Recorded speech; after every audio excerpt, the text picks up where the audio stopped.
जींद के सभी पत्रकारों का धन्यवाद है कि आप एक छोटे से बुलावे पे और बहुत उत्साह से आए हो। आज का जो मकसद है वो ये है कि हमने नई पार्टी बनाई है, संयुक्त संघर्ष पार्टी।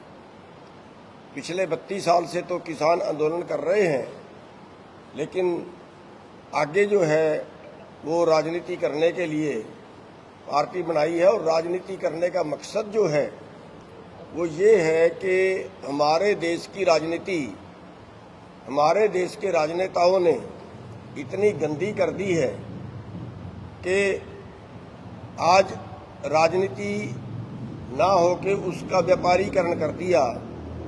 या तो पैसे के लिए राजनीति करते हैं या चौधर के लिए राजनीति करते हैं।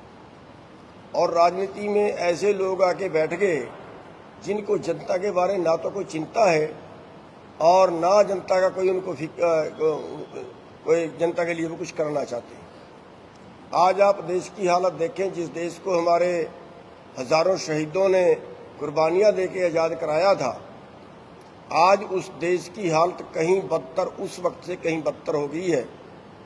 आज अगर गरीबी का हम हिसाब लगाएं तो 23 करोड़ लोग तो ऐसे हो गए जो 2 वक्त की रोटी से ही लाचार हैं। पैसा तो है पर चंद लोगों के पास है। आज 9 लोगों के पास 50 करोड़ लोगों के बराबर संपत्ति हो गई है, और कहाँ हम समानता के अधिकार की बात करते हैं। आज 80 करोड़ लोग सरकार के रहमो करम पे जिंदा हैं। आज 33 किसान रोजाना सुसाइड कर लेते हैं। आज बेरोजगारी का आलम यह है कि हरियाणा पूरे भारत में नंबर 1 पे है बेरोजगारी में, और खाली नंबर 1 पे ही नहीं है। हालात ये हो गए हैं कि यहाँ का जो युवा है वो अपने देश को छोड़ के विदेशों में भाग रहा है। कोई गांव ऐसा नहीं है जिसमें 100, 200, 500 लड़के जिसके विदेश में नहीं जा चुके। तो अब तो इससे भी आगे राजनीति निकल गई।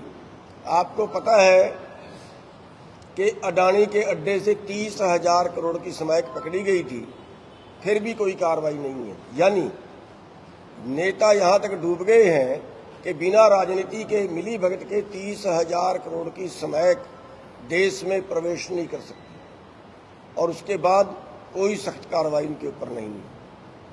तो इस देश को बचाने के लिए राजनीति को शुद्ध करने की जरूरत है। राजनीति गंदी हो गई है, और उस राजनीति को शुद्ध करने के लिए नई राजनीतिक पार्टी बनाई है। और उसमें सारे देशवासियों से ये अपील है कि दुखी तो सारे हैं, मौजूदा राजनीति से दुखी तो सारे हैं। इसलिए है कि जो पूंजीपति लोग हैं वो सत्ता पक्ष को भी चंदा देते हैं, विपक्ष को भी चंदा देते हैं, और सारे अपने पक्ष के कानून बनवा के इस देश को लूट रहे हैं और देश की जो संपत्ति है उसको भी खरीद रहे हैं। तो मेरा आपके चैनलों के माध्यम से, मीडिया के माध्यम से अनुरोध है अपने देशवासियों से कि देश को बचाने के लिए, इस देश की राजनीति को शुद्ध करने के लिए जो अच्छे लोग हैं, जो देश को बचाना चाहते हैं, वो सामने आए, हमारे साथ जुड़ें। संयुक्त संघर्ष पार्टी हमारी पार्टी का नाम है, और मिस कॉल नंबर जो है वो 08047 35 83 08, ये हमारा मिस कॉल नंबर है। और मेरा अनुरोध है हमारे सारे मीडिया वाले भाइयों से कि आपका जो रोल है देश के अंदर, वो बहुत बड़ा रोल होता है मीडिया का। जो हमारे पुराने पंजाब केसरी के पत्रकार हुआ करते थे, वो कहते थे कि एक पत्रकार, एक कलम 4000 तलवारों का काम करती है। तो आप पत्रकारों भाइयों से मेरा अनुरोध है कि आप भी इसको देश सेवा समझ के, धर्म समझ के, फर्ज समझ के इस जनता की सेवा करने की जरूरत है। आज लुटेरा वर्ग कमेरे वर्ग पे हैवी है, और उस कमेरे वर्ग को सबको बचाने की जरूरत है। इसलिए हमने पार्टी बनाई। आपने नई पार्टी बनाई है, तो कितनी सीटों पर चुनाव लड़ेंगे, आपने फैसला लिया है? देखिए, अभी हमने कल से प्रचार का काम शुरू किया है। समझौते के विकल्प खुले हैं, लेकिन बीजेपी और जेजेपी को छोड़ के कहीं भी जैसी भी हमारी ताकत बनेगी, अभी शुरुआत है, अभी नया पौधा लगाया है, उसी हिसाब से समझौता करेंगे। और ना समझौता हुआ तो फिर 90 की 90 सीटों पे अपने उम्मीदवार उतारेंगे। घोषणा पत्र भी बनाया आपने?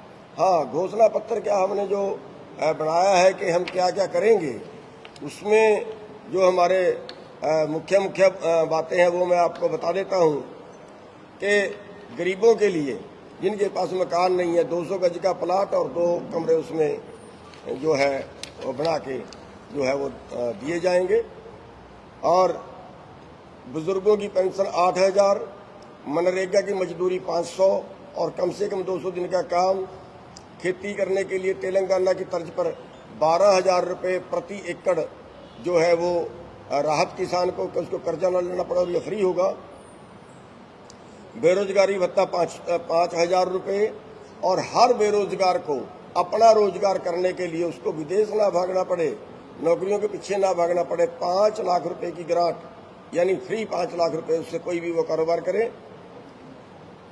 लघु उद्योगों को जो है वो बढ़ावा देने के लिए अनुदान और टैक्सों में छूट।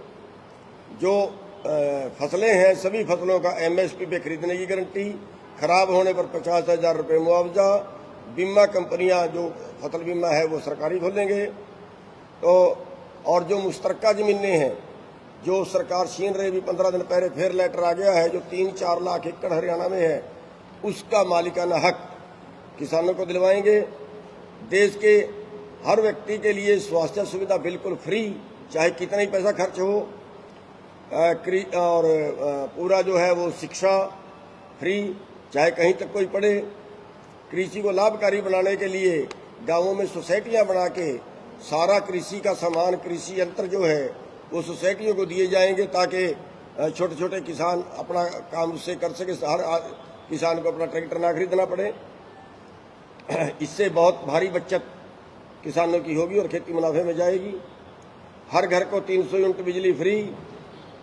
न्यूनतम शिक्षा तो मैंने बता दिया है फ्री।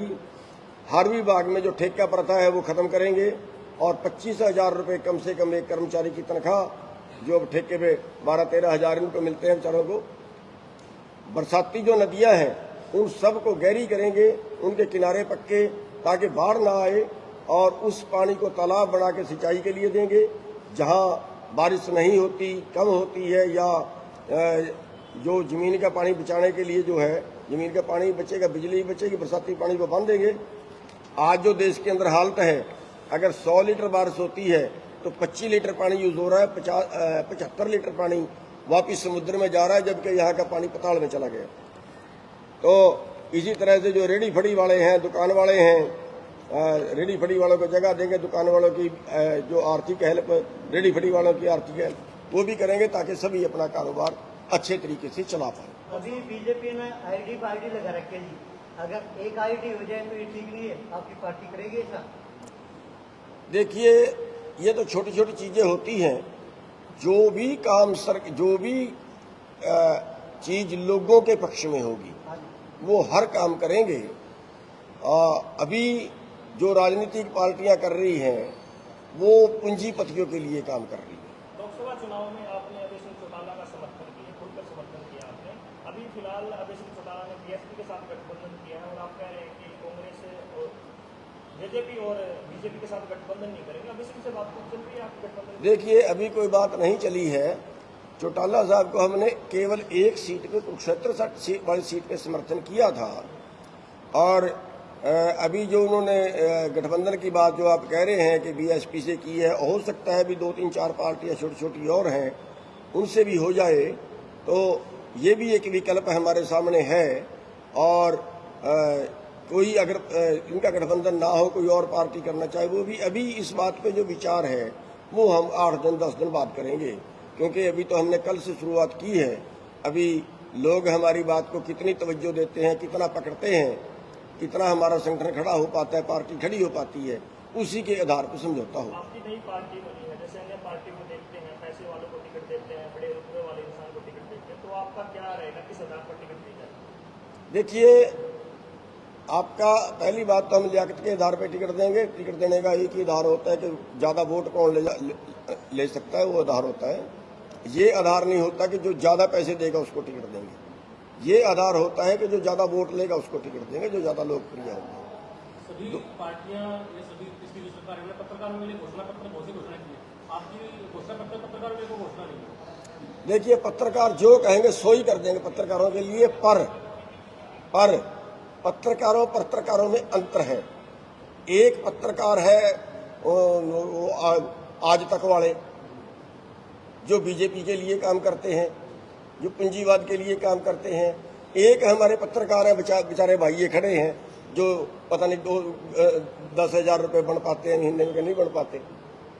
इनके लिए तो करेंगे हम सारा कुछ, लेकिन जो मलाई खाते हैं उनके लिए नहीं करेंगे। गदर मीडिया तो आप देखें और उसमें अच्छी अच्छी नई नई ताज़ा खबरें सुनने को मिलेगी, देखने को मिलेगी, और हरियाणा में क्या चल रहा है क्या नहीं चल रहा है ये भी आपको पता चलेगा। और चैनल को लाइक करें, सब्सक्राइब करें और शेयर करें। थैंक यू, धन्यवाद।